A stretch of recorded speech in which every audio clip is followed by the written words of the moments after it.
That's good. No, Dad. They want a Jewish song sung by Jewish kids. What for? So we'll know we're Jewish? My father, who'd lived a few miles from Auschwitz until he was a teenager, didn't think being Jewish was forgettable. So they'll know we're Jewish?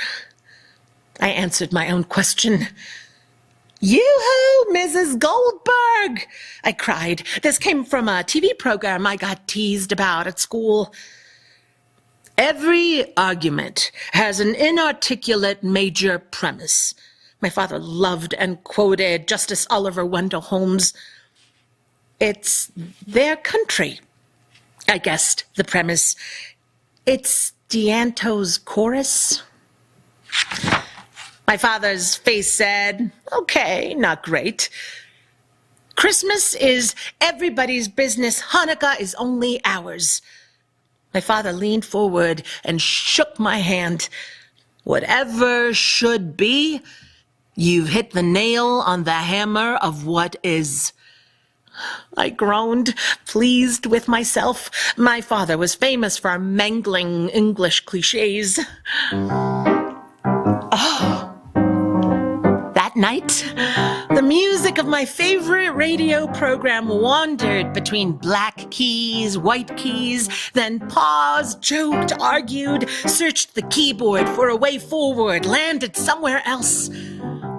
That, said Symphony Sid, was Round Midnight by Thelonious Monk. The next afternoon, at Glee Club rehearsal, I did the Glorias as if I were scat singing. Then, instead of waiting for Who Can Retell, I scooted between choristers until I reached Mr. D'Anto. Please, Mr. D'Anto, I'm wondering why all the students don't sing all the songs together. Mr. D'Anto kept staring at the chorus behind me. Then the chorus stared at me. Would D'Anto throw his stick at me or wave it like a wand to send me back to the rafters? Instead, he motioned towards the other Jews. Come on down. Mickey, Arthur, Anita, Sylvia, Stan, Lenny, Bonnie climbed from the rafters. I slipped into my place in the line, Mickey on one side, Anita on the other. I could feel Mickey reserving judgment until D'Anto made up his mind. But Anita, like me, she was excited.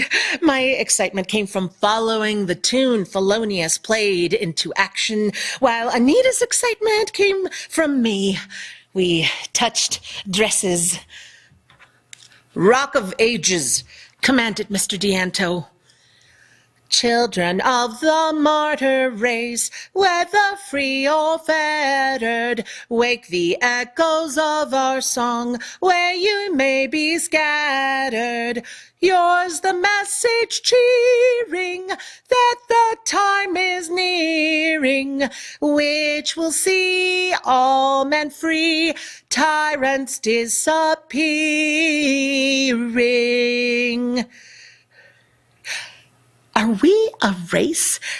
I whispered to Anita as everyone repeated the last lines. It says so in the song, doesn't it?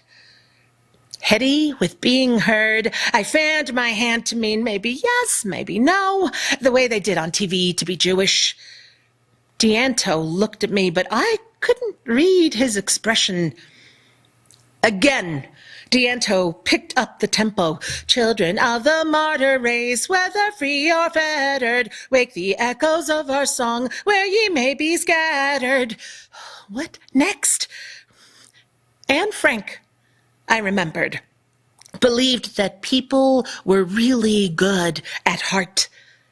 I looked directly at D'Anto. And then when the singing died out, I raised my hand. Once more, said D'Anto, faster. Children of the martyr race, whether free or fettered, wake the echoes of our song where ye may be scattered.